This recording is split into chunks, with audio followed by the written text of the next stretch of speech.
Declan Rice. Recibe Lewis-Skelly, le ha dado tiempo a girarse. Lewis-Skelly va a chutar. ¡Gol! ¡Gol, gol, gol, gol, gol, gol, gol, gol, gol, gol, gol! Y lo celebra como Haaland, ¿eh? ¡Gol de Myles Lewis-Skelly! Rice. Pelota medida para Nwaneri. Nwaneri va a chutar. ¡Qué golazo! ¡La manita! ¡Gol, gol, gol, gol, gol, gol, gol, gol! 92 de partido marcó Nwaneri. Arsenal 5, City 1. Myles Lewis-Skelly.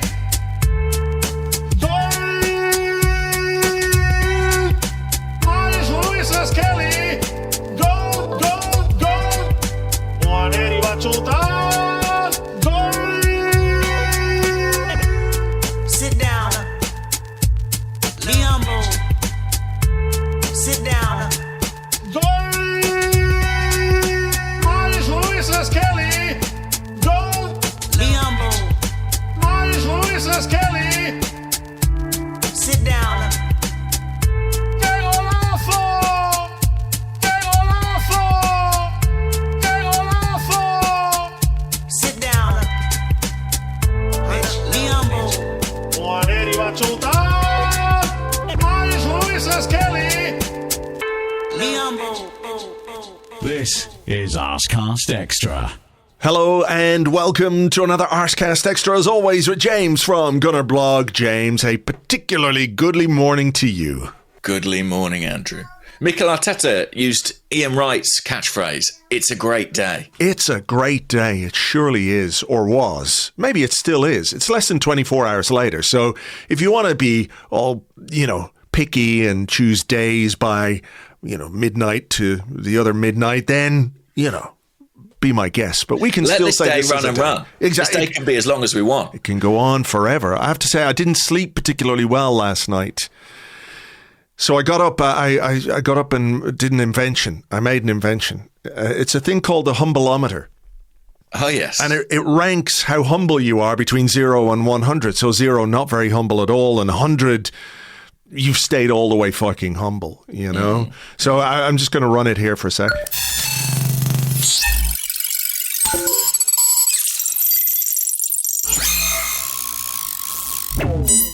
It says I'm pretty fucking humble. Well, I don't know if this is a time to be humble, Andrew. I think this is a time where we're allowed to glow a little bit. I think we might do that in this episode. Yeah. We might. Whether we'll be humble by the end of it, I don't know. Who knows? But look, I'm sure Erling Haaland feels pretty humble this morning. Humbled. Exactly. Yeah. Not necessarily. I don't know that he, is capable of that. But Perhaps not. he is definitely humbled this morning by Arsenal, by some Hale End Academy graduates, by a couple of centre halves, by Gabriel telling him to grabbing his shorts and telling him, go get my boot there, will you? Extraordinary. That's one of the best things I think I've ever seen on a football pitch. I can't believe the match of the day highlights didn't find room for Gabriel telling Haaland to go and get his shoe for him. Go get my fucking shoe, boy. Just amazing. One of many great moments from yesterday. It was. Gabriel treating Haaland like his butler is a moment I will remember, for sure. For sure. Let me ask you, before we get into the nuts and bolts of all of it, how do you feel about that result after, I think it's fair to say Manchester City over the years have inflicted some damage upon us on the pitch and maybe to our psyches as well. As fans of this club, we've watched them cause us a lot of pain. I think that's fair to say. Mm-hmm. So does that make yesterday a little bit extra special to you? When you beat any big team with a big result and a big scoreline, it's hugely enjoyable. There's a lot to take away from it. But was there something maybe a bit extra about this? I think so. Hugely cathartic. I mean, let's be realistic. We all know that this Manchester City is a little different, is a little more vulnerable than the City that have terrorised us at times in recent years. But, there is this kind of enmity built up between the two clubs. And for Arsenal to really put them to the sword yesterday, to rub some salt in their wounds, was a hugely cathartic experience. I mean, the noise in the stadium was enormous. Particularly when that third goal went in, which sort of set the seal on the result and put it beyond Man City. I've not heard reactions like that at the Emirates Stadium for a long time. I think it was incredibly enjoyable for all sorts of reasons. All the little subplots, the Haaland beef, the celebrations, the Guardiola's press conference, all these little things contribute to that feeling of this just being a fantastic day all round. And we didn't just use table salt to rub the salt in their wounds. This is no like Saxa bullshit. We went with the Malden sea salt. The best salt you can get, and we rubbed it right in there. Exactly. It really was, very, very enjoyable. And I think what made it really enjoyable for me is we were chatting a little bit, weren't we, during the game on WhatsApp, and there was a period where we were like, we kind of have to snap out of this pattern. I think we referred to it, where we were letting City have a lot of the ball. We were confident in our abilities as a defensive team, but they have quality. There's still quality in this Man City team, and I think the goal they scored was, their one moment of real quality in this game, and it's 1-1, and you're thinking, oh, geez, have we let something go here? Because you could sense the opportunity, but the reaction to the equaliser and then going on to win the game in the manner in which we did it, I think adds to that. It was sort of like we let them back in, and then, I don't know, you ever see one of those things where, in a movie where there's a baddie and he's holding on and someone comes along and they grab his arm and he's like, oh, they've saved me, and then you just let the arm go and they fall to their death. It's a bit like that. And I think that's another cathartic element to it, because I think historically we've come up against big clubs or rival clubs when they've been going through a difficult time, and we haven't always capitalised on that. We haven't always rammed home our superiority, and I think doing that against City was pretty special. I mean, 5-1 in any game is going to be memorable. It's going to be something you talk about for a while. It's going to be a highlight of a season. But 5-1 against a team who've, like you say, caused us all the pain that City have, it's pretty special. Yes, it is. And look, to your point about this being maybe not the best Man City version of Man City, I think that's completely fair. But I also think it's fair to point out that some of those heavy defeats and painful defeats that they inflicted upon Arsenal were definitely not the best versions of Arsenal down the years as well. So we have to balance that out a little bit. So look, let's get into it, and let's start with, what was a brilliant start to the game from Arsenal. And maybe it was indicative of what we've just said about Man City, in that they were a little casual, a little less than their usual high standards. Got caught on the ball in the opening couple of minutes. Declan Rice, the reaction time of Rice to play that pass to Havertz is superb. I think that's one of the things that doesn't get talked about in that goal. It is a chance for Havertz to have a shot, but he squares it for Martin Odegaard. The ball's in the back of the net, so, whatever you think about a striker in that position choosing to pass, he made the right decision because we ended up scoring. That's true, yeah. I mean, I have to say, I don't think it was the cleanest pass in the world. It was had a little bit of a bobble to it, but brilliant pressing from Arsenal. They set the trap. They almost played in two lines of 5, really, where they had the defence back sort of handling Haaland, and if City went direct, and then they had the attack just really hunting in a pack and trying to capitalise on any City errors playing out. They made a massive defensive error in the early stages against Chelsea. Yeah. Another big error here. I think you're really, really right to point out what a smart pass it is from Declan Rice to play Havertz in. He squares it, and Odegaard's there. And look, another open play goal is what I mean. It was an open goal as well, but an open play goal for Martin Odegaard, which I think we've all said we need to see more of. Yeah. And just a fantastic start to the game. Yeah, that was his first open play goal in the Premier League. Of course, he did score one in the Champions League last week or the week before. So, I mean, what a great start that was. And you could see that City were a little bit, not all over the place at the back, but they made that mistake more than once in the first half. They did. So to what extent do you credit Arsenal for pressuring them into those mistakes versus just saying, well, they were really poor, they were really bad? Because I think there is this idea that these mistakes sort of happen in isolation without taking into account the context of what the opposition team does. You know, I think when we were not as good as we were, you would say, oh, we've made mistakes at the back and we've given goals to the opposition. But a lot of the time it is because of how the opposition play against you, and you can't really cope with that. Yeah, I mean, I think Arsenal set up for it. So you have to give them credit for that. It was a big part of the plan, clearly, to pressure City during that opening phase of their game. I thought the deployment of Declan Rice told you that, you know, playing in that left 8 role. Yeah. There's few better when it comes to squeezing up the pitch and winning the ball high. But it wasn't just Rice. They did it in a really coordinated way. I mean, Leandro Trossard, we talk about a lot of his qualities. We don't necessarily often emphasise his intelligence in the press or his commitment to the press. Yeah. And he was really, really good in that respect. Gabriel Martinelli from the right-hand side, doing it in an unfamiliar role, was really good. Kai Havertz, that's such an integral part of his game. So I think this is something Arsenal looked at, spoke about, sought to capitalise on in those early stages, and did. So I think we've got to give the manager credit and the players credit for executing it so effectively. I mean, it should have put us 2-0 up, frankly, that tactic. Yes, it should have, because, again, it was a really, really smart intervention by Declan Rice. Now, this came, I think we should just try and go through it chronologically, because such a lot happens in this game. You know, after the goal, I felt it went a bit cagey. You know, the game got a bit cagey. We had something to protect. They had a chance from a corner, and David Raya made an unbelievable save from Gvardiol's header.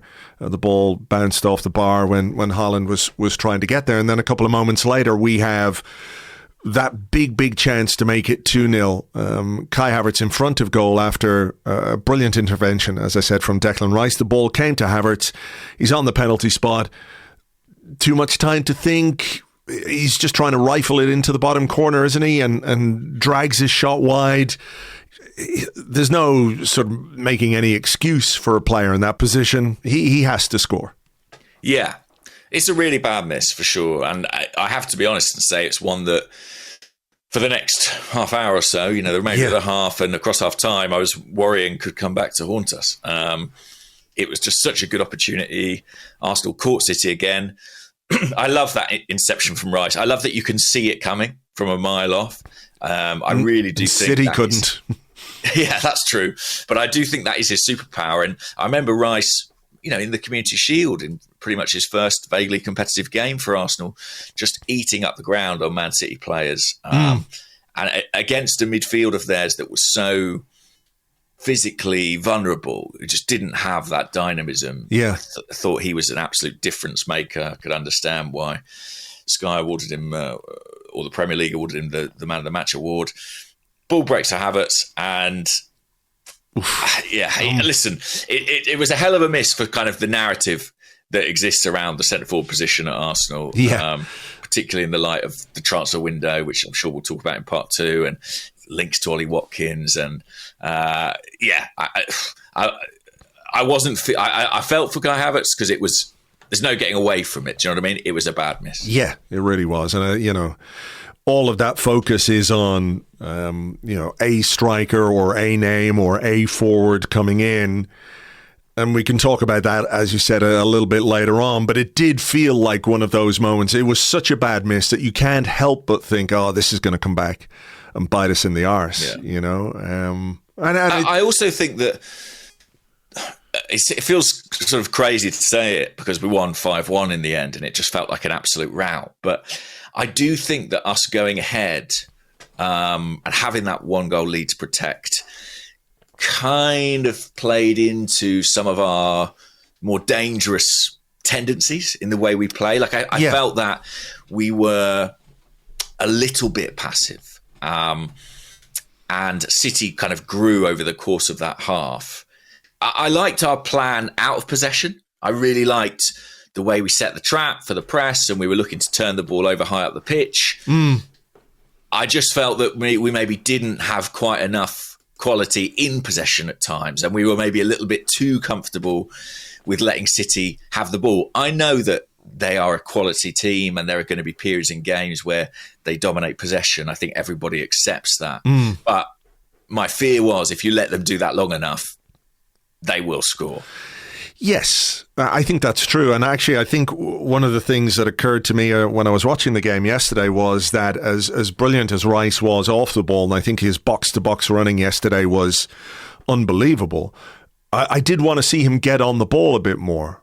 And when he did get on the ball a bit more, I think that coincided with, a really good period for Arsenal straight after they scored. But I agree with you. I think we do have a tendency to protect what we have when what we have is very slim.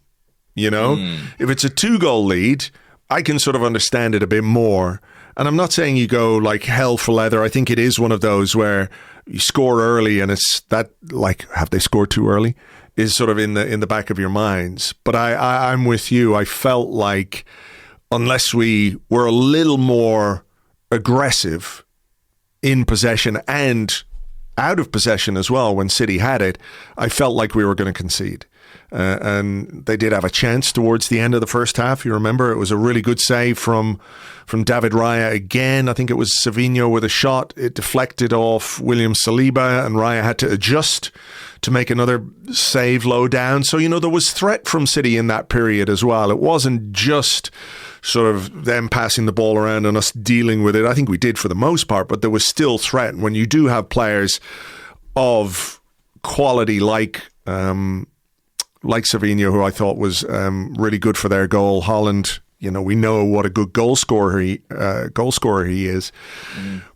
You do run the risk, and so it proved. By the way, on that second save from Raya, I might be in the minority here. I think it was less spectacular than the first one, but I think it was every bit as good. Oh, yeah. Perhaps even better, just because of the deflection, the change in direction. He has such poor sight of it. And to get down as quickly as he did. When they're close to your body like that as well, they can easily squirm under you. So I thought that was a really good and important intervention from him. I'm just looking at what Arteta said about kind of this phase of the game. He said, we were very aggressive. We played with a lot of courage with and without the ball, with the high press. We scored a goal, should have scored another one. And even if you want it, they are that good that sometimes you have to stay deep and defend deep and suffer and enjoy those moments as well. There's a bit of debate at half-time in the press box about kind of to what extent that was deliberate on Arsenal's part. Is it the case that you plan, if we get in front, we're going to sit in and make it awkward for them? Or is it just a case that City are that good that, you don't have the control that you might like? I think it's a little from column A, a little from column B, in that, they do force you into playing that way, because I don't think that's the ideal way to play against any team, really, let alone Manchester City. But I also think there is a confidence or defensive security in this team, that's been demonstrated and played out over, the last few seasons, where we're not uncomfortable doing that. If we're forced into it, we're like, okay, we can cope with this. So I think not that it becomes easy for us to sit back, but I don't think it freaks us out the way it would have. Like, there've been times where I've seen an Arsenal team, pushed back by a Man City or by a Liverpool and felt like, oh, fuck, we're going to get absolutely turned over here.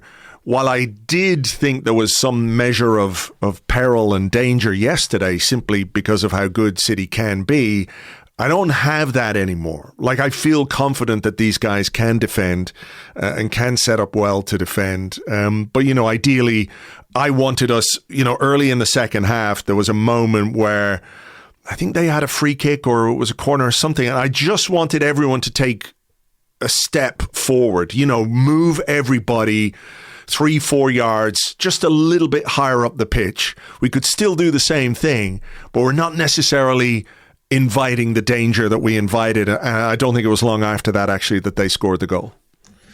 Yeah, I think it almost becomes tempting for us, doesn't it? Because we have been so good at it previously. And even against Man City, we've demonstrated that capacity. But, yeah, with this being a more vulnerable City side, there was a big part of me, this sort of screaming internally, if Arsenal were to really go at them, I don't think they could have lived with it. And ultimately, that is what we saw in the second half.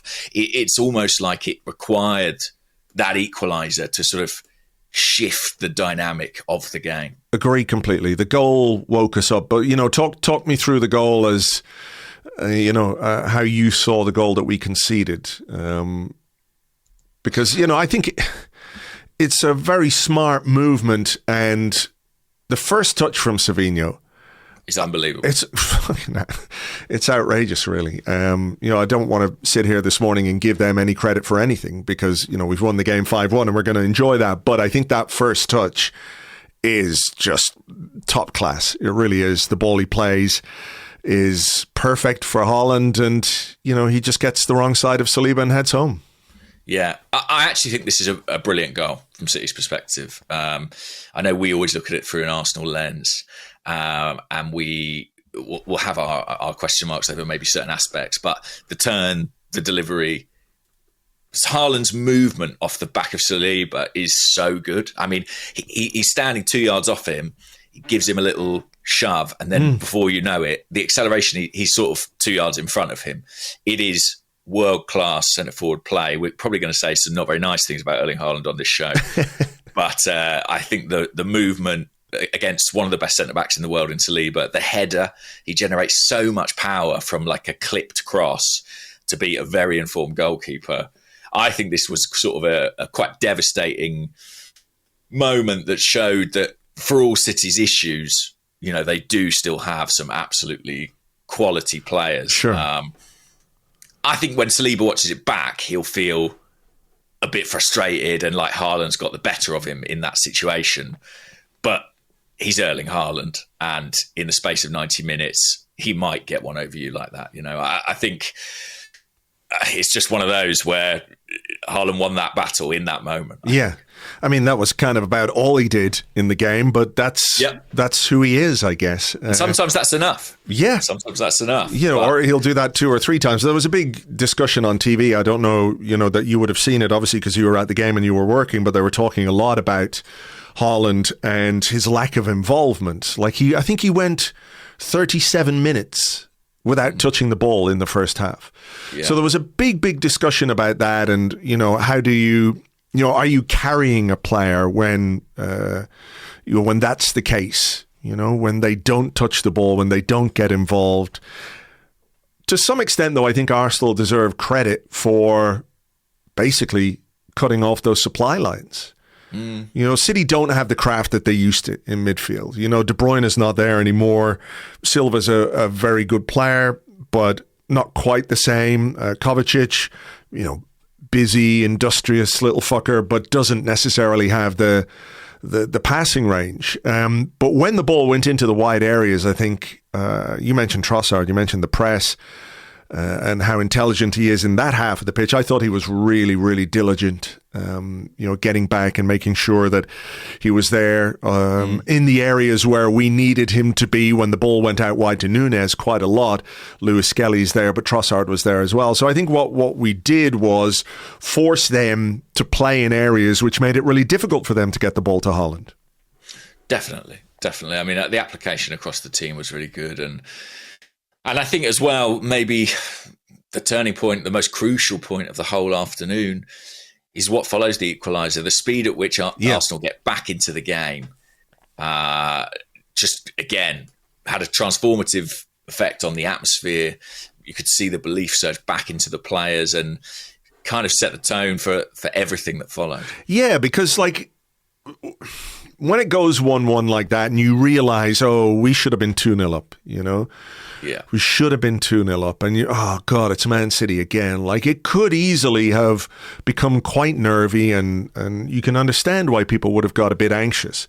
But I think you're right. The speed with which we responded, I guess in some ways it's, you know, you can say we woke up, and we did. And from then on, I think we played the game in a different way. But that second goal, the Thomas Partey goal, gave us the wind in our sails again. I think it took the wind out of City's sails because they realised how hard they had to work for that one goal, and all of a sudden they're behind again. It was really, really timely. Obviously, it was 30, 40 seconds after the restart. Foden gave the ball away. Partey took it on, took a shot, deflected off John Stones into the back of the net. You know, we beat them with a deflected goal last season, wasn't it? Gabriel Martinelli, he scored a deflected goal in the game last season. But you know, if you don't pull the trigger, you never get the lucky break like that. You know, so listen, we haven't had too many of those this season. Speaking of lucky breaks, and even Arteta in his press conference referenced that, and you need that in big games. You sometimes need those fine margins to go in your favour, and it did here. City, you know, from their perspective, massive error again. Phil Foden, way too casual in possession, but Partey shows the awareness to get there, win the ball, and you know, you've got to give him credit. He is a guy who will take a shot on from outside the box with mixed results quite often, but he does in this situation, and it pays off big time. And you know, I think we've said before, our Arsenal sometimes a bit too unwilling to take on those sort of low percentage chances. Sure. Because sometimes it does hit a defender and career into the back of the net. And thankfully, this was one such occasion. Yeah, and then, you know, the crowd is energised. I think the players are energised. There is a willingness, I think, to go at City in a way that maybe there wasn't in that period of the game that we referenced a bit earlier, you know, where we're playing it higher up the pitch. I know we've got the 1-goal lead, but we didn't sit back on that 1-goal lead, which I think is significant. You know, we got Rice on the ball a bit more. We got the ball into areas where we could hurt them. I think it was in the second half. It was Lewis-Skelly. He had broken forward, intercepted and broke forward, and then sort of came back and we kept the ball a bit. Maybe that was first half, I think, where I felt like, okay, maybe we could just try and get bodies forward to support the guy breaking upfield a bit more. We've often referenced Liverpool, haven't we, in the way that they get players forward and how quickly they break and how quickly they get men in support of the guy who's breaking. And in the final half an hour of this game after that Partey goal, that's exactly what we did. You know, we really, really pushed for more. And I think that is not quite the opposite of what we were doing beforehand, but whether it was the goal or whether we just felt confident or, you know, it's so hard, isn't it, to understand why are you doing that now when you could have done that, you know, half an hour ago or in the first half. I don't really have an explanation for it, but certainly it was evident in the way we got players forward. Myles, Lewis-Skelly picking up the ball right on the edge of their box, and he decided to take it on, have a go, right-footed shot, and despite the efforts of the goalkeeper, it's in the back of the net, and rewarded for his endeavour and rewarded for what was another outstanding performance at the back. Defensively, really good. In midfield, he operates with such confidence, and to go and get his first goal for Arsenal, wow, what a moment. Yeah, it really was. And like I say, the noise when he put the ball in the back of the net, because I think the fans were already really enjoying his performance. He'd had a couple of moments, you know, one where he went shoulder to shoulder with Erling Haaland in the penalty area and came out the better. And there were one or two moments like that where he, you know, rode the challenge or won the free kick that you could tell, like with each one, the supporters were sort of getting more and more behind him. And yeah, when he ducks inside and puts that in the far corner, wow, it was just an explosion, really. And I think as well, a couple of goals in quick succession. The fans have barely calmed down after the first one, and they've got another one to celebrate. And that's what I've sort of been saying a little bit about Lewis-Skelly. I think obviously he's been outstanding since he came to the first team, but I do think he could take a bit more responsibility in the final third. And Mikel Arteta intimated that afterwards, that's something they've been talking about amongst the coaching staff. And boy, did he do it there. I mean, yeah. He looked like a guy who'd planned a celebration. Do you know what I mean? So he's obviously had an eye. He had a goal in his mind before the game. Do you know what? I really like that, though. I like that maybe after what happened in the previous game, right? So let's just set the scene. Let's go back in time and remember what happened that day at the Etihad. He got booked before he'd made his debut. He got a yellow card for Arsenal because of, what he was, I don't know exactly what he was doing. Was he telling Raya to take his time, or I can't remember what it was? Seemingly. Bizarre. Again, I've never previously, and I doubt I ever will in the future, see a player booked for that. It's a very Arsenal thing. But, he came on and they scored that goal right at the death. And then Haaland is sort of saying to him, who are you? Who the fuck are you? And I think Erling Haaland knows who the fuck Myles Lewis-Skelly is now. That's for sure. But I love that in the build-up to this game, they obviously do all the preparation. They do all the organization, the tactical work. I'm sure there's a psychological element to things as well. Visualization, things, that get the players completely focused on the game. But on his own, I'm guessing that this was something that Myles Lewis-Skelly was thinking about, or maybe, him and Ethan Nwaneri were talking about it in the dress. If one of us scores, maybe we do the Haaland celebration, right? But I love that there's the confidence to think that at 18 years of age or 17 years of age, as Nwaneri is, that they can go out on a pitch against the four in a row Premier League champions and fancy their chances of scoring a goal. I thought the celebration was fucking hilarious. It was brilliant. I was watching some videos this morning, some of those kind of reaction videos, and basically they all go, "Oh, Lewis-Skelly, what a goal! He scored a goal." Oh, there's like, "Oh my God, he's doing the Haaland." In the commentary for the intro on this, the Spanish commentator is doing his goal, and then stops and goes, "Oh, he's doing the Haaland celebration. Goal. So it just took everybody. It just was a brilliant moment for him as a player. But the fact that he just sat down on the pitch and did that at 18 years of age, whether you want to call it arrogance, character, whatever the fuck it is, you've got to love it. Oh, it's an iconic moment. It really is.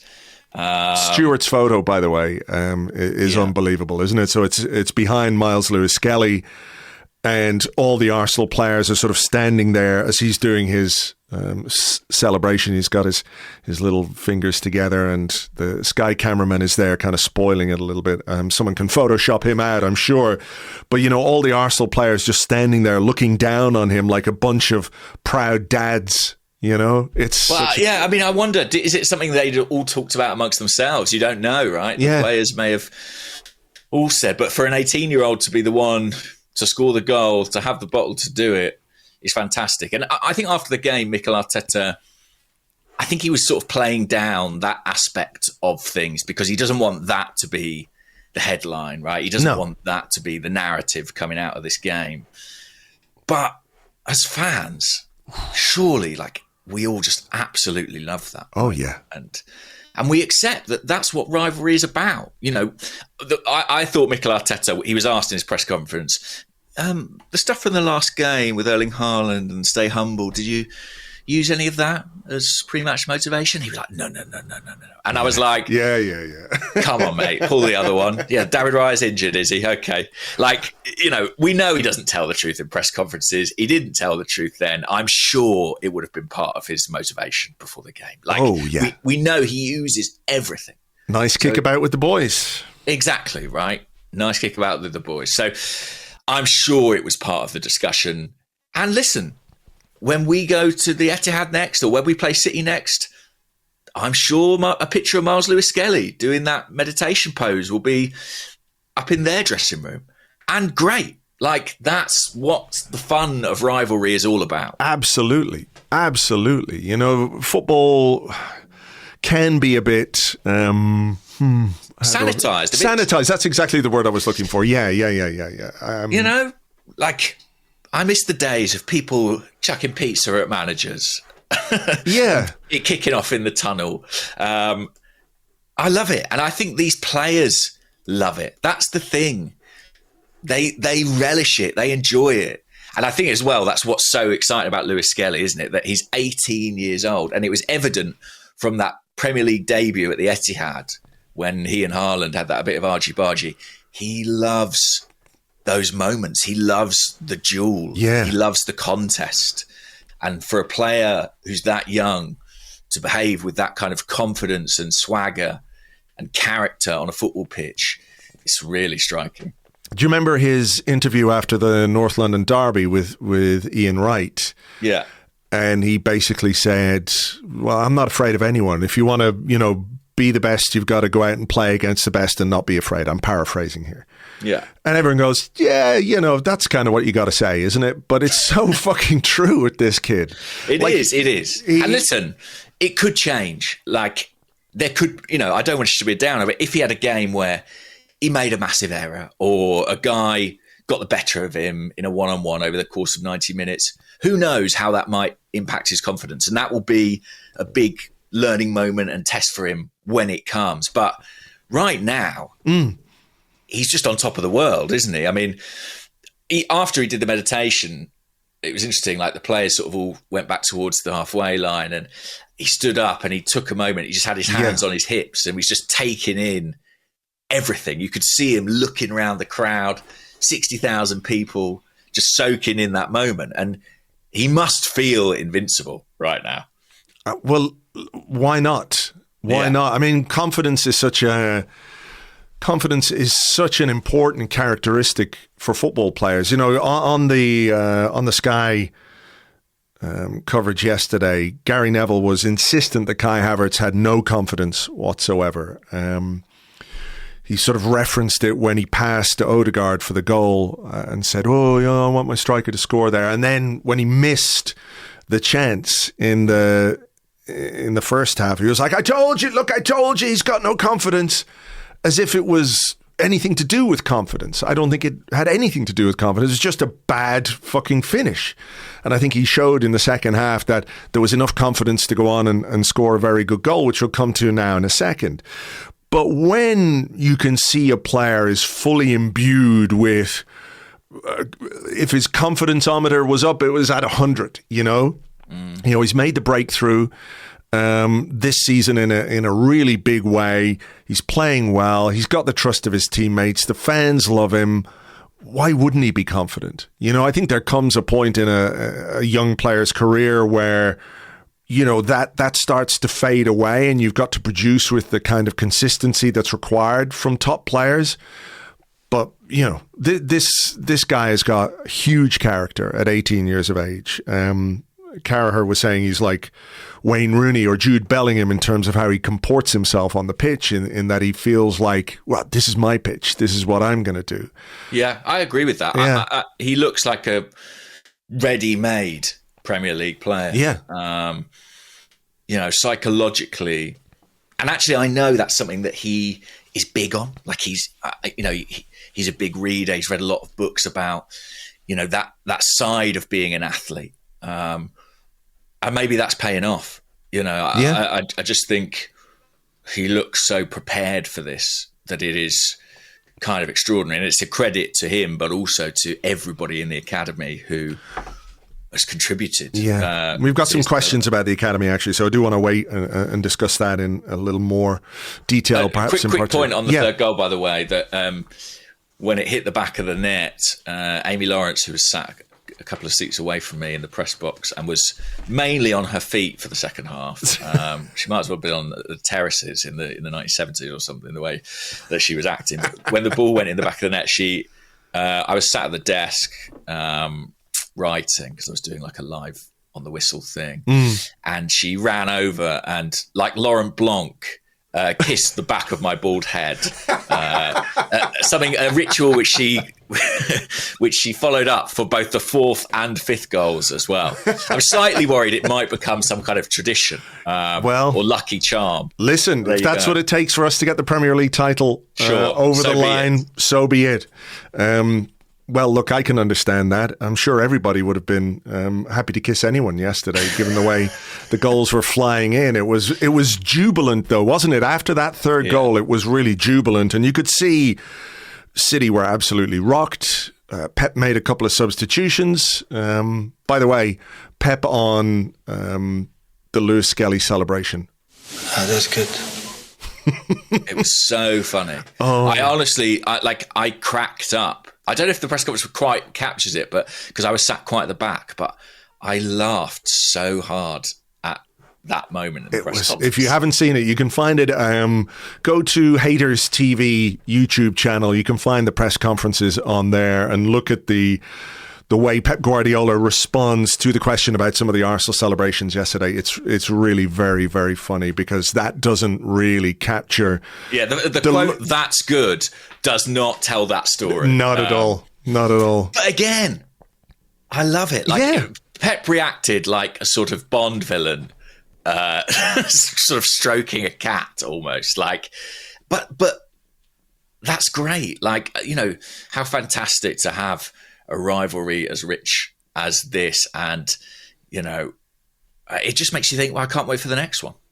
100%. But like I said, he made some substitutions. They didn't work.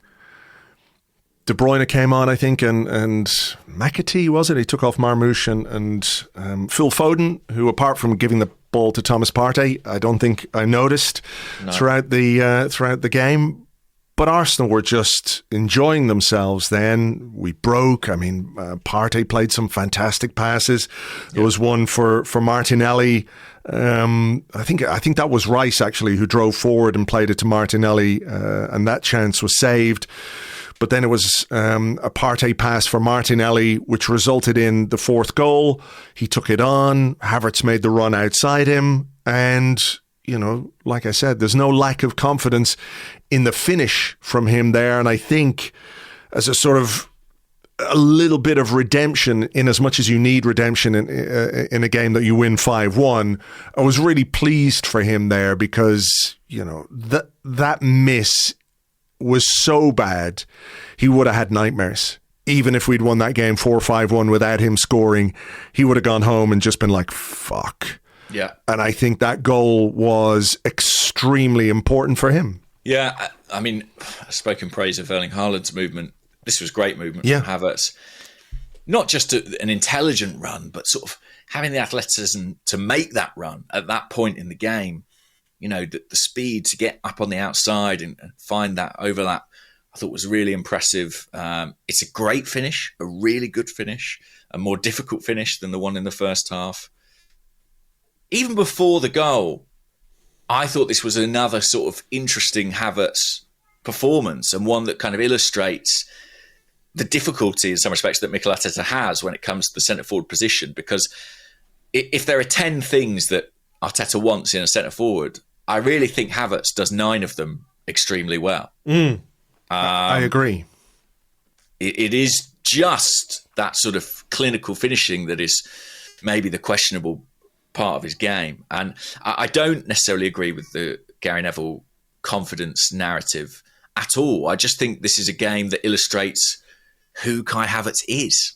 He's a guy who brings structure to the team, works incredibly hard, is very physical, hugely committed, can link the play, but is not a truly clinical, deadly finisher. And that's just who he is, confidence or no confidence, in my opinion. And but I'm delighted for him that he got the goal, because it capped a great all-round performance in other respects, and erases a little bit the memory of that first half. Yeah, 100%. A really good goal, very good play from Martinelli. As well, to sort of stretch their defence, and that's what I was talking about.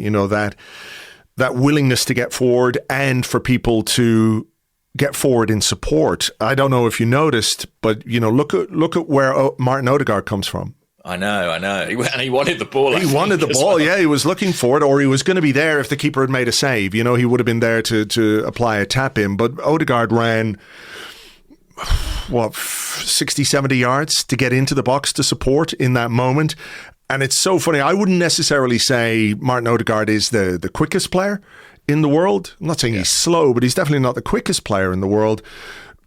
Kovacic, as Odegaard sprints past him, trying to dig deep and catch up, is actually hilarious, because he just doesn't have the legs. Does not have the legs to keep up. And I think, I'm not saying that Arteta can learn a lesson or anything from the way we played these last 30 minutes or so, but there are qualities in this team that maybe we don't lean into quite as much as we could. And when we do, we're really, really effective. Well, we look like Nottingham Forest, the way we broke on City, with Elanga and Hudson-Odoi racing away.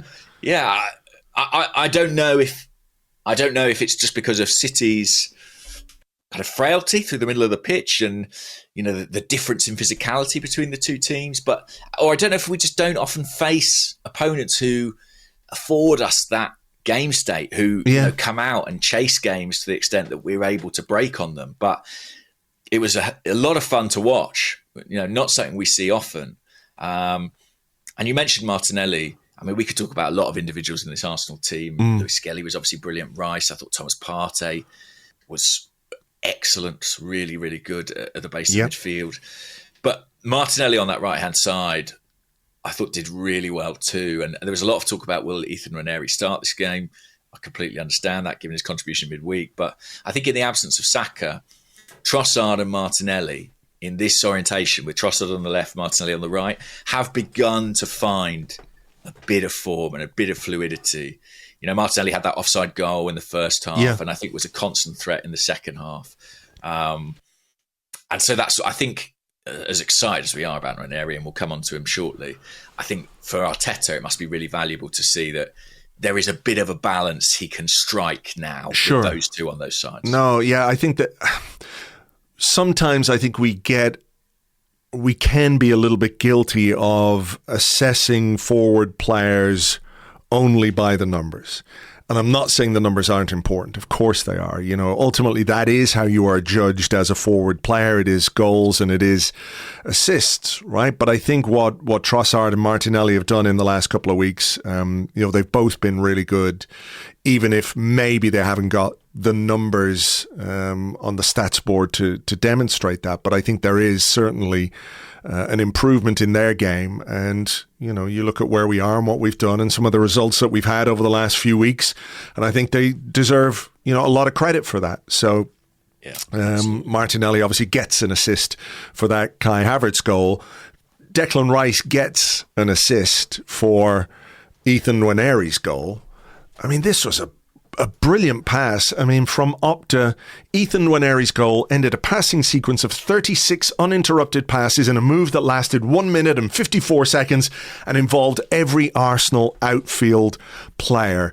This, James, was the kind of goal that Manchester City would score against us over the years, where we just could not get near the ball. They tried to get the ball back. I watched that sequence a few times this morning, and you can see that they're trying to get the ball back. We don't let them. They can't get near it. We pass it around. We're in full control of this game. And there's a moment where you can see Nwaneri realize that there is space on the far side. He's standing there with his arms in the air. Declan Rice spots him. The pass is inch perfect.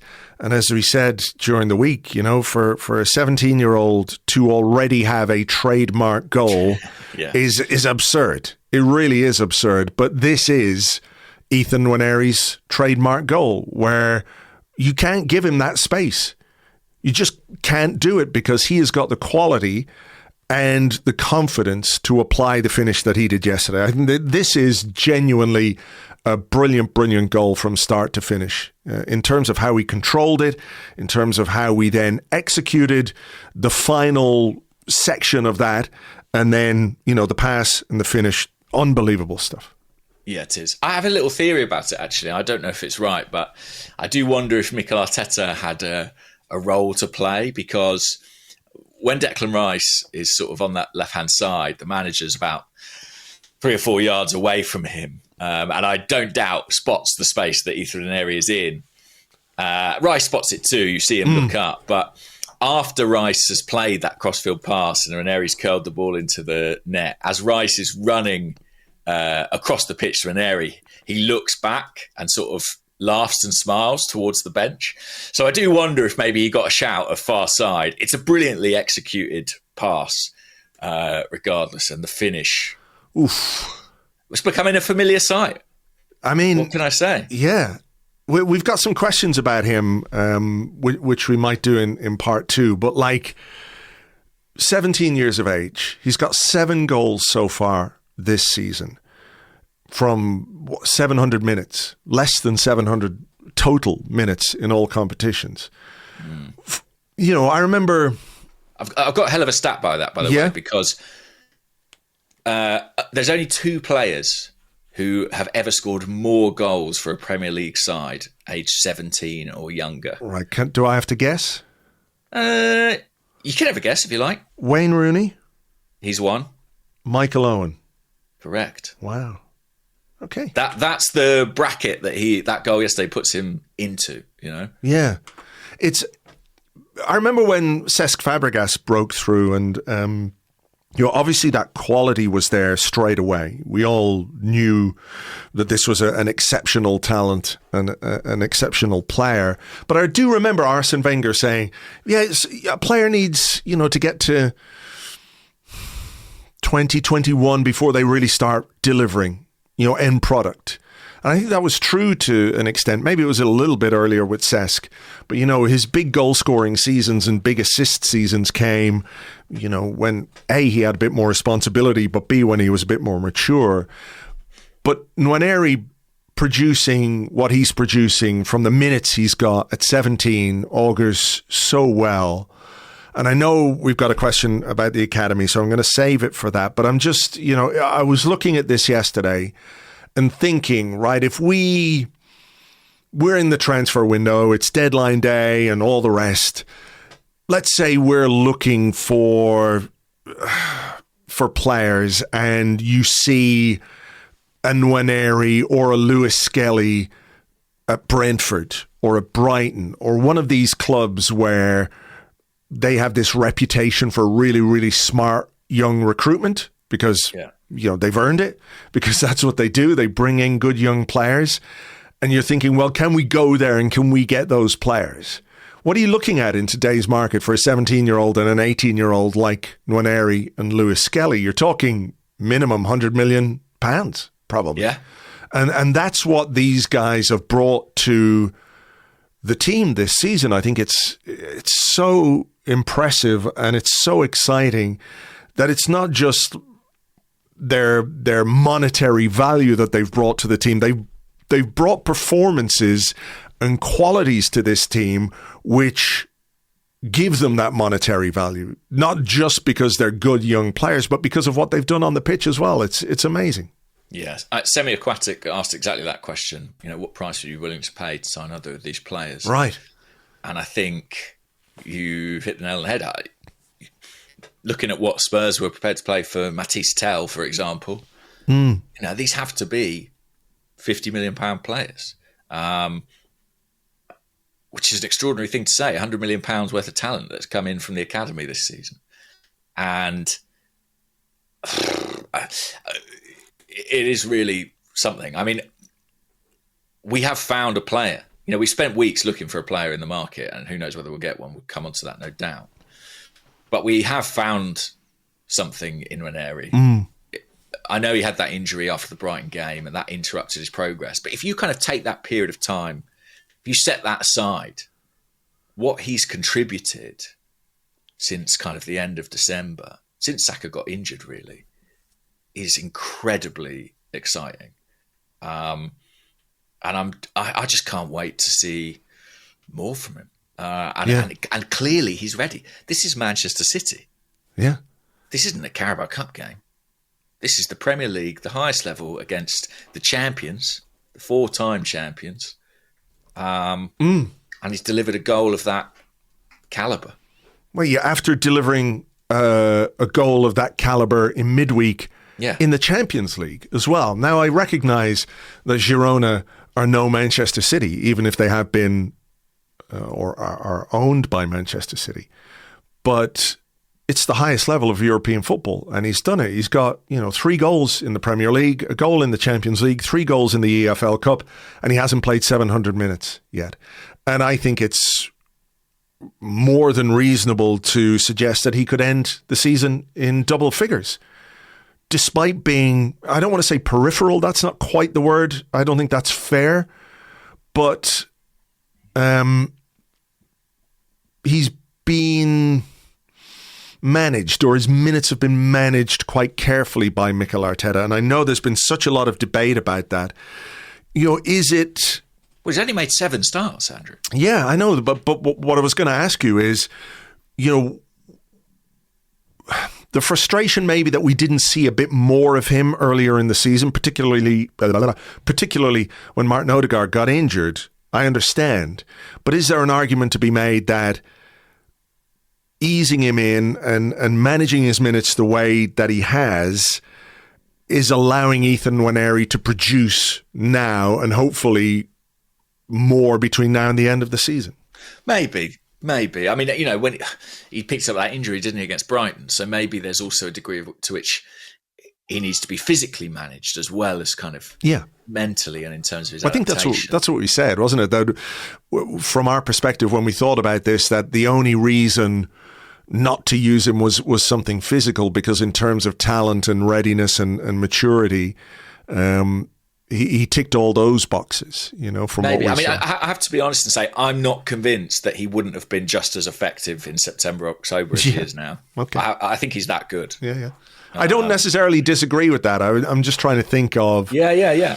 Well, the way it's playing out, certainly that could be the narrative, right? And it's difficult to argue with. I just mean that I think he probably could have thrived at any point from the summer, because I think he's got that much ability and he's so ready. I remember when he was on tour in America. Yeah. It's interesting with him and Myles. They're quite different characters. So Myles is much more sort of, I suppose their 2 celebrations for their goals yesterday kind of demonstrate who they are. Myles is much more gregarious and brilliant and extroverted, I think. But Ethan has a real unusual seriousness about him. Like, even as a 17-year-old, obviously, he has a laugh, he has a smile, but when it comes to his profession, he is very, very, very serious and sort of cool and cold in a way that I think is unusual for a teenager. And people said that who were working with him and around him, that he felt, they both in their own ways felt like very sort of senior players at an early age, but around Ethan there was almost, I saw Theo Walcott on Match of the Day talking about him having an aura. I thought that was a remarkable thing to say of an academy player who had just stepped up to be with the first team, but having a bit of an aura to him. And I know exactly what he means. He does have a focus that is sort of palpable. And we're very, very lucky to have them both. Yeah, for sure. And of course, there was a good bit of singing going on in the ground as well. Some singing towards Erling Haaland, which was very enjoyable. Yeah, plenty of singing. And Myles Lewis-Skelly seems to have co-opted the 49-49 undefeated 49-49 Lewis-Skelly. Yeah. Why not? The Arsenal way, it turns out. Yeah. He can't change his number now, can he? If he's got a song associated with his number, he might fancy like a better number down the years, but maybe like Declan Rice, he'll stick with his number in the 40s. Well, 49 is a special number at Arsenal, isn't it? Yeah, that's true. That is true. I don't know if that was deliberate or, coincidental, whatever when that number was assigned to him. But yeah, maybe it's one that fits very well, you know. We shall see. But I don't know what else there is to say about the game. The result is, it's brilliant. I think it shows that in spite of what we all might want in the transfer market, that we are a very good team. We really are a good team. Maybe that plays into why we want something in the transfer market too, because we said this after the Wolves game, didn't we? Where, they've dug deep and they've given everything. Those guys have given everything over the last few weeks to get the right results. And I know the cup games were a disappointment, but the reaction to the cup games has been outstanding. And they are capable of producing fantastic results and fantastic performances. So maybe that's why we're anxious for more, because we want to help them. We want to give them more tools to go and win games. But I think in isolation this morning, I think we should give them their flowers, and we should recognize that what we have is very, very good, with a signing or without a signing. Yeah. Listen, be better with, but still very good without. I think as well, I just think it's a really important reminder of where we're at as a club, how far we've come. To be able to beat Manchester City, any Manchester City, in this fashion. Whatever happens in the title race or the Champions League or even the Carabao Cup, it offers some context, doesn't it? Yeah. And listen, I think in terms of the weekend more generally, I was really down on Saturday when Liverpool won at Bournemouth, because I was looking at that game as one where I really, really hoped they would drop points. You know what I mean? Yeah. Like, that's a tough fixture. We were beaten there, of course, and Bournemouth have been flying. 10 men, but Sure. Well, I hope they might get somebody sent off. Well, McAllister was a little bit lucky to get away with one, I think. Yeah, exactly. So, so I have to be honest, I was a bit deflated after that one. What do you think the mood was in the Arsenal dressing room as well? Because, obviously they might have been looking at that one as well and thinking, "Ooh, Bournemouth in good form." I mean, I think Liverpool were just a little bit lucky in this game, because Bournemouth hit the bar, hit the post. Kluivert missed a sitter to make it 1-1. And then they have the quality of Mo Salah, who did his best Ethan Nwaneri impression to score the goal that sealed the game for them. But, it was one of those where I'm sure within the Arsenal dressing room there was a hope that Liverpool could slip up a bit. It doesn't change what Arsenal needed to do, or it didn't change what Arsenal needed to do. You still had to win the game anyway, whether Liverpool won or lost. But maybe there's that bit extra pressure when Liverpool have extended the lead, albeit temporarily. Yeah, I think so. But Arsenal didn't seem to allow that to affect them in any way. I mean, it's by the time we next play in the league, Liverpool could be 9 points clear. So, I just think it was so important. Every game, Arsenal have this pressure now of not being able to drop any points. I mean, that is a pressure in itself. People talk about the pressure of leading the race, but game by game, knowing that the slightest slip could be incredibly costly. Yeah. That's a lot to live with and play through. And Arsenal, I thought, did that expertly against City. Maybe because they had their own sort of separate motivations for wanting to win that game. And I'm sure Arteta will have emphasised that. I also just have to say, on the weekend, we gave Man City a beating in both the men's and the women's game. Yes. Fantastic. Yes. Very dramatic game. On the women's side. Yeah, I was watching that. Yeah, it was quite fun, actually.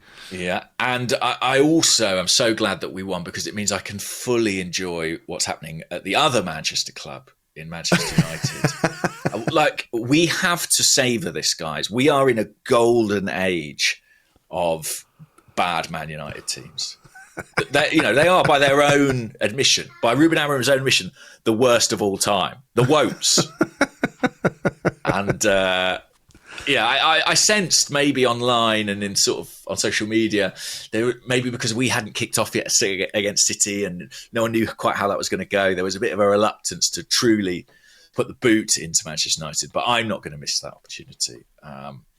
I just love to see it. No. And to be fair, you texted me that just before kickoff yesterday, so it's obviously been something that's been on your mind. You've been, wanting everybody to share in the enjoyment with you, but everybody's too focused on what we have to do against Manchester City. So no, for me, a kid from the 90s who grew up on that rivalry, these are special moments, honestly. Like, on my deathbed, I'll remember Ruben Amorim's Manchester United in the 24-25 season.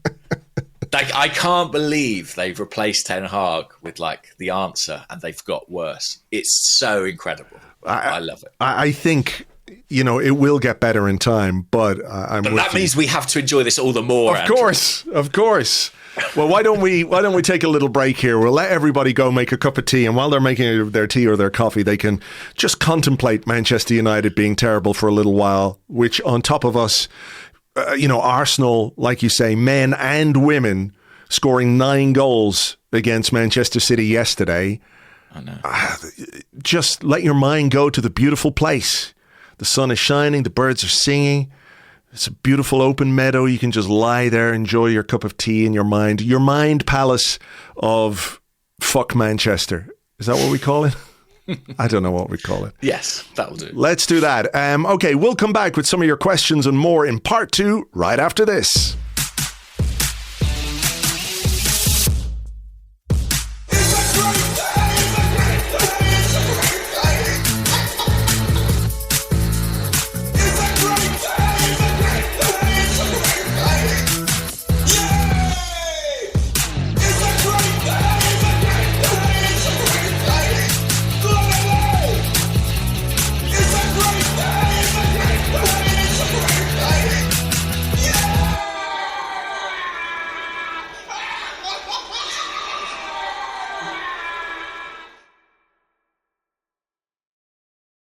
Welcome back to the Arsecast Extra. This is part 2 of the show where we answer questions that you sent to us on Blue Sky at gunnerblog.bsky.social and at arseblog.com, and also on the Arseblog Discord chat server, which you get access to if you are an Arseblog member on Patreon. There were a couple of fun ones which you don't necessarily have to answer here. Wise Marklar says, we all know about fuck off wins. Amy Lawrence's fuck off win, but he says, was this a fuck you win?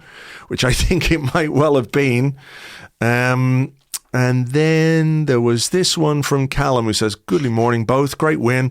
I have a question that's related to the game but not actually about the game. Do you have any advice, medical or otherwise, for an erection that has lasted 4 or more hours? What do they call it? There's a word for that, isn't there? Priapism? Is that what it's called? I think it is. I have to confess, I don't know. It's not a problem I've ever had the luxury of having. But good luck to that guy. Good luck to you, Callum. Yeah, just I don't know. Think of Erling Haaland. Exactly. I guess it'll disappear. It'll go down. Yeah, exactly. The things will course correct pretty quickly if you do that. Go on then. So, should we have a transfers question? I feel like that's the thing that's hanging over this episode. I'm so glad, by the way, that the game was such that like we're able to focus on that for like the entirety of part 1 and enjoy it for what it is before we get into the nitty gritty. Hey, you know what as well? Not a fucking word about referees either, which is very refreshing. I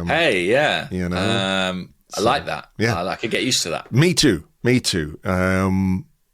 I won't go into it, but anyway, a question from Blue Sky from Ollie, who's Baisley, I think, .bsky.social. He says, the obvious question is, will we sign anyone today? The interesting question is, do we need to sign anyone today? And just as a sort of starting point on a discussion about transfers, obviously the day that's in it, it's now, at the time of recording, it's 10:20 in the morning. Yeah. The window slams shut at 11 o'clock this evening. Yeah. So, what is, to your understanding, the state of play and the likelihood of Arsenal making a signing? Oh, I hate this because I know everyone's listening probably Tuesday, and they've all seen the pictures of Ollie Watkins holding up his Arsenal shirt, and I look a fool.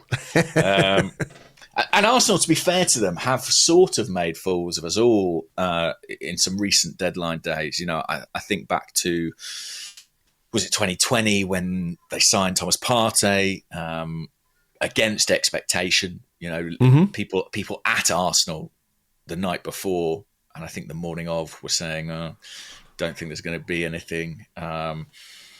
Even the most recent summer transfer window, I remember having conversations with contacts and press officers, and Arsenal were effectively closed for business at about 11:30 a.m. And by 12 hours later, they'd signed Raheem Sterling. So, you know, there can always be late twists. I have to say right now, I'm not especially optimistic of anything happening. I think it would have to be something that arises today. Right. You know, like a player who becomes available, an opportunity that comes up that maybe hasn't been, and Arsenal pounce on it, most likely with a loan. And obviously if it's a loan, it has to be from abroad. I think that's the most plausible outcome. Yeah, that's the situation as I see it right now. So, you know, essentially there doesn't seem to be anything concrete in the pipeline. No, not at this point in time, unless I'm being lied to. Yeah, and unless I'm being lied to, and my colleagues are being hoodwinked, and you know we're all having the wool pulled over our eyes, or unless you know Tim Lewis goes rogue and sneaks off to the continent with Stan's wallet in his pocket. You know. Something could surprise us, but right now, if you ask me to put a bet on it, I'm saying probably nothing. My hope that Arsenal get a signing, I'd say, is sort of about 20-25%. Okay, so there's a chance. So you're saying there's a chance. So you're saying there's a chance. But leaving that aside, then leaving aside your reporter's hat. Okay, yeah. How are you feeling about that from the perspective of a fan? Because I guess the tone of this conversation would be markedly different if we didn't beat Man City 5-1 yesterday. If we drew or dropped points. Exactly. Which I think is perfectly fair and reasonable, by the way. And what I also think is, you know, certainly my impression anyway, is that Arsenal and Mikel Arteta in particular has wanted to do something during this window. You think? Yeah. You know? He's not exactly hidden it. No, he hasn't. And he's been quite public about that. So, you know, is it a case that Arsenal have explored all the options, or have they been a bit narrow in their focus? And coming back to my original question, of course, like if we go into the rest of the season without a signing, how does that make you feel? Not good. I mean, I wanted a signing. Let me be absolutely clear about that. And I still want one. And I still, that 25% won't disappear until that window slams. Hey, it was 20% a few seconds ago, so it's 25% now. What does he know? What does he know? What text did you just get there? The eyes emoji. God, that was bad. I think all those concerns are valid, and actually, I don't think our delight in this victory over Man City should diminish our feelings that Arsenal needed something in this window. I think those are fair. I don't think that's unreasonable supporters just asking for transfers for the sake of it. No. You know. And I have to say, I think the strangest part of the discourse that I observe online is when there seems to be some fans who sort of seem to feel like Arsenal not signing a player is what Arteta wants.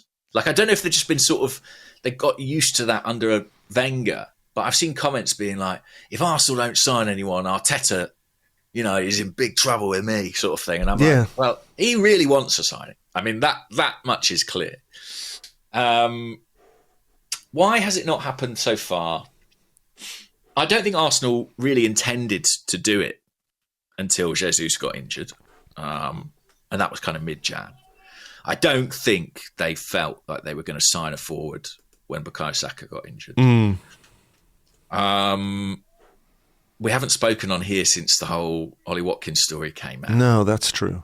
And Arsenal were very wedded to that plan. They really fell in love with that idea. Can you maybe just, I don't know if you can or not, but I'm just asking, like in terms of background to that approach, were Arsenal given any encouragement, or was this something that they just decided to do because Mikel Arteta loves Ollie Watkins and sees him as a player who could come in and score quite a lot of goals in the short term for Arsenal? Well, there was a certain logic to it because Villa had 2 number 9s who they couldn't accommodate really in the first team. And they had, on top of that, a PSR situation that meant they were going to have to sell one. And, you know, from what I hear, they were kind of open to the possibility of it being either. Ultimately, they felt the Duran Saudi deal was better for them and suited Emery more. But I don't think it was totally unrealistic for Arsenal to go after Watkins. I think there were certainly moments in that week where it looked like it might be a goer. And he's not really a player Arsenal have ever followed with great interest or sort of had on their shopping list. But, and I know you talked about this on other pods, but there are lots of reasons why you could see it would make sense right now. Yeah. Obviously and I think time was spent sort of investing in that possibility, and investigating and exploring that deal. That's a word people have enjoyed this window, exploring a deal. I think people are fed up with the exploring. Yeah. But did Arsenal maybe get too attached to that idea? Should they have kept their options more open? Maybe. Have players moved in this window who could have improved Arsenal? I don't know. I can't reel them off. You know what I mean? Yeah. I mean, there's the fellow who went from Napoli to PSG for big money, whose name Havertz. Yeah, he's a hell of a player, and you know what I think would improve any squad. But big investment. Beyond that, it's not easy to say. Bear in mind, Arsenal were in a tricky position with the loan situation as well. Yeah. You know, Evan Ferguson moved on loan, didn't he? If Arsenal didn't have the domestic loans, would they have taken that punt? Maybe. Marcus Rashford moved to Aston Villa. I think Arsenal would have had a lot of concerns about that deal. Yeah, I don't think even on loan that was something Arsenal should consider. But, you know, if they were ever going to do it, it would only be a loan. And that option wasn't really available to them. You can ask all sorts of questions about how we ended up in that position with the domestic loans. And I think they're valid. It's hard for me because I really wanted a signing. But equally, in my job, I have to have a lot of conversations with sources and contacts about why decisions are taken. And I do hear and understand a lot of the rhetoric. Like, I know fans roll their eyes at it. That idea of like, well, we have to be responsible. We can't jeopardise the summer plan. We need to prioritise, you know, the broader squad building strategy. I know fans are going to be rolling their eyes at that stuff, and I bet they're dreading reading it all tomorrow morning if Arsenal don't sign anybody. But like, I do get it as well. Do you know what I mean? Like, I can see it from both sides. No, I get it as well. I mean, I think I would say, for example, when last week when the Watkins stuff came out, there was a lot of mixed debate about that. You know, there were people, and I would say, I think I said this on the preview pod with Lewis, is like, well, Arsenal should be able to, there's got to be somebody out there. And then the Watkins stuff comes out and there's like, well, not him, though. Yeah. Not that guy. But I think if you were to have that conversation with not Ollie Watkins guys now, and if you're presented with Ollie Watkins as an opportunity today, it becomes a lot more palatable because of, well, how little time there is left in the window and how much we all want to see something happen, you know? Yeah. I mean, I must say, I sort of came to quite like the Ollie Watkins idea. Because, I think you reported, or you certainly said that there was, you know, it wasn't universally considered a good move, right? That Yeah, there were some reservations because of the age and the price and all of those things that we all understand. Yeah, but I came to think. I suppose where I'm at with the whole striker thing is like I do like the idea of Sesko, but it is sort of an idea. Do you know what I mean? Like, I don't think we know what we're getting, what we might be getting in that player. And I think there is something to be said for experience and reliability. I also look at the sort of complexion of the squad, and I see potentially Jorginho going out, potentially Partey going out, Tierney going out. You know, who knows if, I don't know, Neto will be here. Trossard's got a contract situation. We're bringing Lewis-Skelly and Nwaneri up into the first team. I think there's arguably a need to have a bit of a balance in terms of the age profile and the experience. Yeah. And I think Ollie Watkins would have scored goals. It is the simple truth of it. I think he would have scored goals for Arsenal. Yeah, I agree. So I'm disappointed about that one. And I've got, again, it's deadline day. I don't see that being resurrected at this point in time. I just can't. I can't see how Villa can, however many players' careers they try and save on loan. I can't see how they can credibly sell Duran and Watkins in the middle of a Champions League campaign. No, I'm with you on that. I think it would be very unusual for that to happen or for that to be rekindled. I wrote about this the other day, maybe the weekend at some point. This idea, I think that we just need the dream striker as the final piece of the puzzle, I think is kind of a dangerous trap to fall into. You know? Especially when like if that striker is a finished article, like Alexander Isak. Yeah. I get it. Like, that would be amazing. But what's a bit dangerous, I think, is projecting that onto Sesko, for example. Yeah, I agree. Yeah. Who's 21 and might take time and may not even become the player we hope he can become. I mean, it's not even a Haaland case where he's turning up having banged in 40 goals in every league he's ever played in, It's sort of, I don't know. So I can see from a manager's perspective that you might be like, if this is the window, if this is the time to win, I want more of a known quantity. Now, this all may be moot because I think that deal's not going to happen, certainly now. And whether Arsenal would revisit it in the summer, I think is a fascinating question. But when it comes to this January, when it comes to today, when it comes to the next 12 hours, I don't think Arsenal have to solve the number 9 position. I don't think they can solve that with these limitations in this time frame now. Can they get a bloke in? And I use that word bloke quite deliberately because someone who can support Kai Havertz. That's what I would be asking for at this stage of the window. I'm not asking for the perfect striker. I'm not even asking for a first team player necessarily. I'm asking for someone who can support Kai Havertz and mean that if the worst happens and he gets an injury, we are protected. Sure. What about the interest in Matthias Tell, who's available? Talk of Manchester United. He rejected Spurs, so obviously he has at least half a brain. Yeah. We all like him now. Yeah, but I mean, he is a guy, despite the fact he hasn't played a lot this season, can play left, can play right, can play in the centre forward position. Is that still up for discussion, or have Arsenal decided either against the player or against the terms that Bayern are looking for? Well, I don't think he's quite what they want, in that I don't think they see him as a number 9. I think they see him as a guy who plays off the flanks. Now, does bringing in a guy who plays on the flanks allow you to put, to consider Trossard as more of a central player and balance the squad out that way? Maybe. I just think when you look at Arteta going so strong for Ollie Watkins, Tell is a very different signing. And I don't see Arsenal, I certainly don't see them doing what Spurs did and putting 50 million quid on the table for him.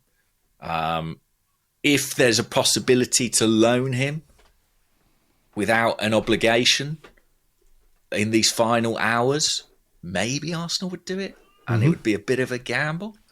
But I think it'd be wrong to say that it's sort of a, how can I put it? I think if it happens, it's because it's all that can happen and that's what's available, and they just are pragmatic. I don't think he is what they're looking for. I think they're looking for a centre forward who they see as like a 9. And I get that. Because look, Nwaneri's doing well on the flanks. Trossard and Martinelli are doing well. But we haven't really got any sort of alternative to Havertz. You see, that's the thing for me is like I saw Havertz at the end of the Wolves game. Yeah. And he was absolutely shattered. Yeah. And I've said this before, but I think it's worth repeating that whatever reservations you out there might have about him as a finisher or a goal scorer, you cannot for 1 second fault the way he works for the team and how hard he runs and the effort that he puts in. And I know he's a 24-year-old professional athlete, but I felt for him there. I felt like, wow, could we just get somebody in who can take some minutes off him, some of the intensity off him, some of the burden off him. I don't think he's complaining about that, by the way. I don't think that's something he's going to worry about, because I think he's he comes across to me anyway like a really good team guy. Like he will do what is asked of him to the best of his ability for as long as it is asked of him. But I think ultimately there will be some physical limitations, and maybe when you get towards the business end of the season and you get towards the end, you benefit from being able to give him a bit of a rest here and there. And that is as much really as we got towards the end of the transfer window was as much as I was looking for from this particular transfer window, because I don't think the big dream striker is out there or was out there in this window. But was there somebody out there who could come in, add a bit of depth, add a bit of quality? And I think it's not just about supporting Havertz. It's about maybe, looking to see, can we get more out of a bloke, as you said, than maybe we're getting out of someone like Raheem Sterling. So those ways of augmenting the squad were kind of what I was looking at. And I think you're right. Like I know that, I have to sort of make the argument for both sides, but I am disappointed. I think Arsenal should do something in this window. And if they don't, we've spoken about not having much luck this season. Well, we'll have to be lucky with Kai Havertz if we end this window without another centre forward in the squad. And will it stop us?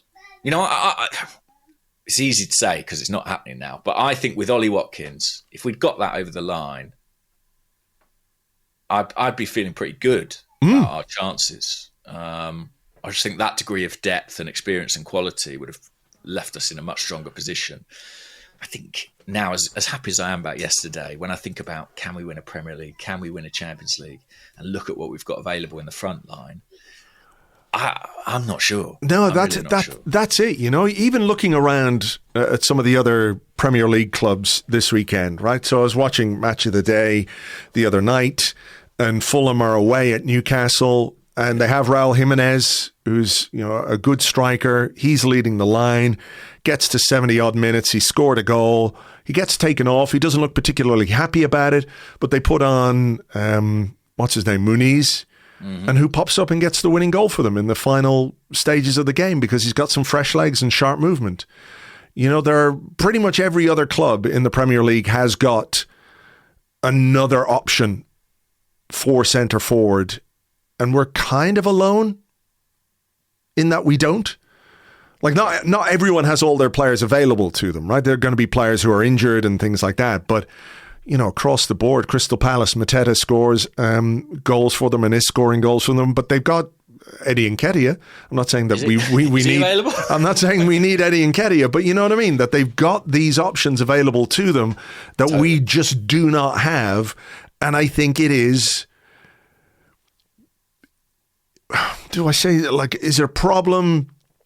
It might not be a problem until such time as it is, right? Yeah. I'm the same, by the way. I'm watching every Premier League game through the prism of the strikers. Like I saw Brighton play the other day, and I was like, can we just chuck a couple of mid in for Danny Welbeck?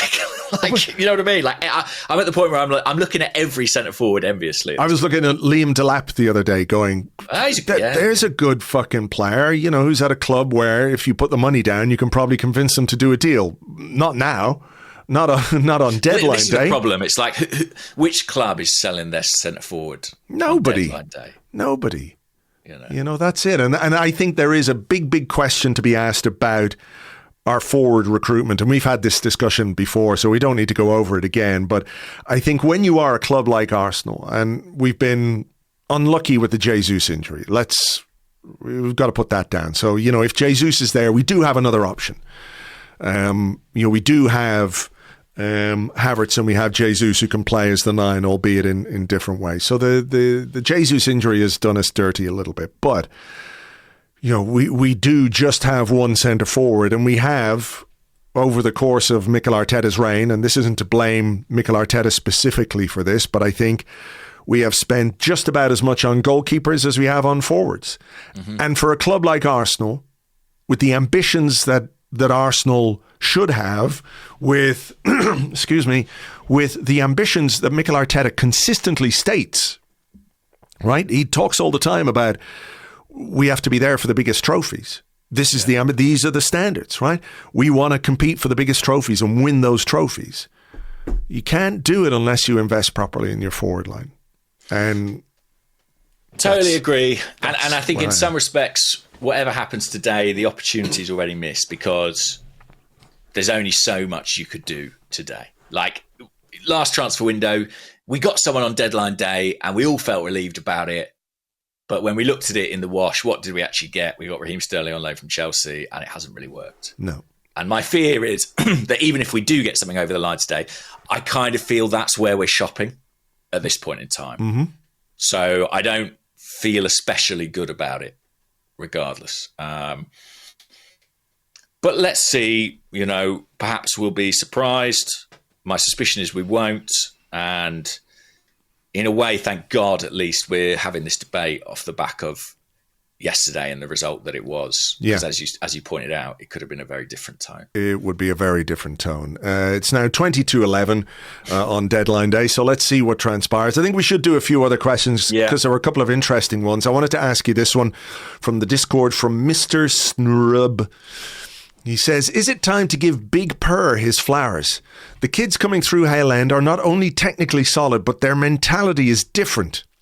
I remember Reece Nelson struggling with that transition when he broke through, but these look like mature young men, a core philosophy of Per Mertesacker's youth development. And I think that's a really interesting question, given what we just said in part one about the character and personality of both Myles, Lewis-Skelly and Ethan Nwaneri. Yeah, I'm trying to think what the phrase is that Per Mertesacker uses. Strong young gunners. That's the kind of philosophy of the academy. They try and create strong young gunners, and they've certainly created two there in Myles and Ethan. I think it goes beyond pair, to be honest. You know, these are players who've been with the club for an awful long time, and have worked with a host of coaches who've all assisted in their development, and it really is a team effort at Hale End. I think Arsenal as well deserve credit for keeping these players. You know, there was a point in time where there was some doubt about that, particularly in the case of Ethan Nwaneri, who I think was subject of some pretty lucrative offers from elsewhere. Arsenal managed to hold on to them, it was really important. I think it's great because 6 months ago we were having a debate about, are there pathways? Does Arteta trust academy players? And I think this has demonstrated, A, that he does when the talent is of the right level. Yeah, there's the key, isn't it? Yeah, and B, I think also as well that maybe he's reached a stage of maturity as a manager where he's prepared to take that risk. I say that because it's something he's said himself, you know, that is part of his evolution, is arriving at a stage where he's comfortable doing that. And I think this season has shown that he's there, really. And that's massive. In terms of the academy more broadly, I don't think it's sort of like, well, problem solved, the academy's perfect, because Myles and Ethan are great, but I kind of feel like they have a degree of talent that, would maybe be great at any club. My question would be, like, between Myles and Ethan and Max Dowman, say, at 14, 15 years of age, is there a great deal in those age groups? Well, I mean, that's it. I mean, there's obviously a collection of really, really good, talented young footballers at this academy and academies up and down the Premier League. I think what Nwaneri and Lewis-Skelly demonstrate is that in order to make it at first team level, particularly at the age that they've made it, is that your talent level has to be extraordinary. Yeah. Which I think it is with both of those in different ways. But, you can see that we have produced over the years a lot of good footballers through the Arsenal Academy. We've constantly churned out good young players. Not all of them have made it through to the first team at Arsenal, but a large collection of them have gone on to have good careers across Europe and in the Premier League. So we produce players to a pretty high standard and have done consistently over the years. It's just that to be in a team like this one and to come in and make an impact for a team that is challenging for the Premier League title, you need to be special. Exceptional, And listen, I love Emile Smith-Rowe. I loved him as a player, and I wish it had worked out for him at Arsenal. But ultimately, like Joe Willock, like Alex Iwobi, like Chuba Akpom, like Daniel Malen, like all of these guys that I've mentioned, the decision was made that the talent wasn't quite where we needed it to be. And we've gone, in a different direction. And maybe the Smith-Rowe departure has opened the door a little bit for Nwaneri in a way as well, which is something I think Arteta said. So, yeah, the academy is going to continue to make really good players who will go on hopefully to have good professional careers, or if they don't, they get the grounding and the education that enables them to go in a different direction, whether they continue to work in football or something else. I think that's another part of the academy that's really impressive to me. But these guys are, I'm not going to say once in a generation talents. I think if you got either one of those to come in and be the next sort of big thing from the academy after Bukayo Saka, you'd be pretty happy with yourself. The fact that we've got two of them is just, I don't know if it's luck. I don't know if you can call it luck, but we're fortunate to have them both at the same time. Definitely. And, I think the sort of, it is only the creme de la creme that are really going to make the breakthrough at Arsenal. And even then when they do, as the case of Smith-Rowe demonstrates, talent sometimes isn't enough. You need fitness, you need a fit into the team, into the squad, you need a fit into the playing style of the manager. And who knows what the future will hold for Nwaneri and Lewis-Skelly in that respect. I think what the club would really like is for the academy to serve another purpose, which is, these talented players who come out of the academy, can the club profit from that financially? And what's promising is we're starting to see that now. I mean, Mika Biereth, for example, is a player we brought in the later stages of his development, sold on for decent money. He's moved to Monaco, scored a hat-trick for them in Ligue 1 the other day. I saw everyone going, why did we let him go? Arsenal got a healthy sell-on for that deal as well. I think at least a couple of £1 million. That's another part of Per's role, right? Is turning the academy, which Arsenal put huge investment into kind of something which turns out a profit. I know it might sound a bit cold to say, but that's what Chelsea do, right? And it certainly helps balance the book. So there are other aspects to the academy other than just producing first-team players for Arsenal. I think if you produce a first-team player for Arsenal, you've done something really exceptional. Yeah. And credit to them on those two. A quick question we had, by the way, about an academy player who left. Coop Stakov said, some people are moaning about Aidan Heaven going to Manchester United, but have we ever let someone go from Hale End that went on to become a top player?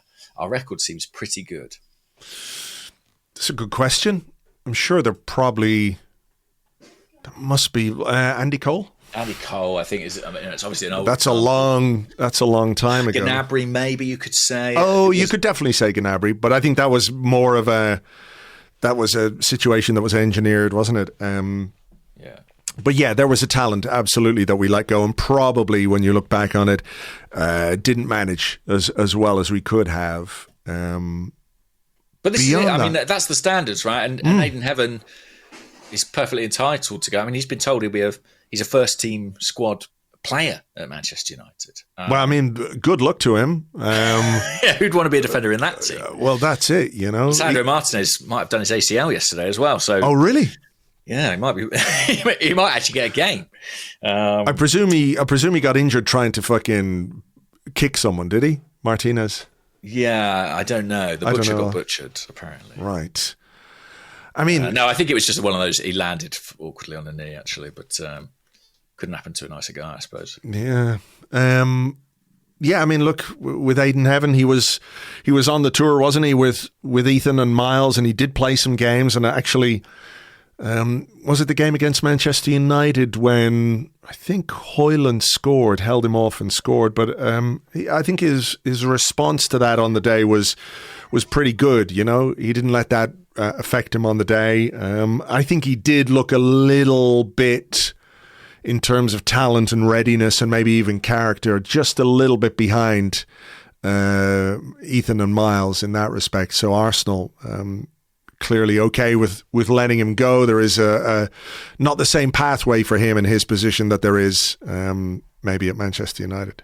Yeah, exactly. And I think Arsenal are due over £1.5 million in compensation. It's another example of the academy bringing some money in. And I think as well, he came into the academy relatively late, and Arsenal always feel it's a little bit tougher to keep hold of players who've sort of already moved once in their development. But best of luck to him at United until he is actually in the first team and playing against us, at which point, no luck whatsoever. No luck whatsoever, exactly.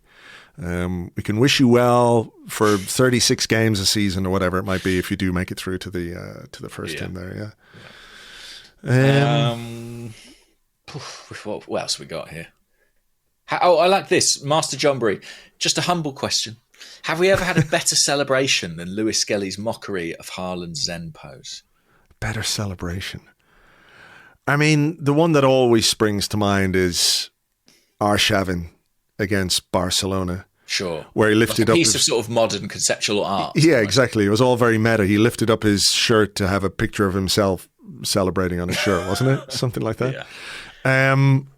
I don't know. I tend not to notice celebrations, you know, generally speaking. You know me, I'm old fashioned. Just get the ball and go back to the centre circle, lads. You know, manly handshake and off you go. But no, I mean, something like that is just fucking, as we said in the first half, it's a lot of fun. I mean, Henry knee slide in front of the Spurs fans. Gosh. I mean, yeah. You know, that'll be hard to top. But, the Henry, what was that? What's up? Remember that one? Yeah. The goal against Manchester United?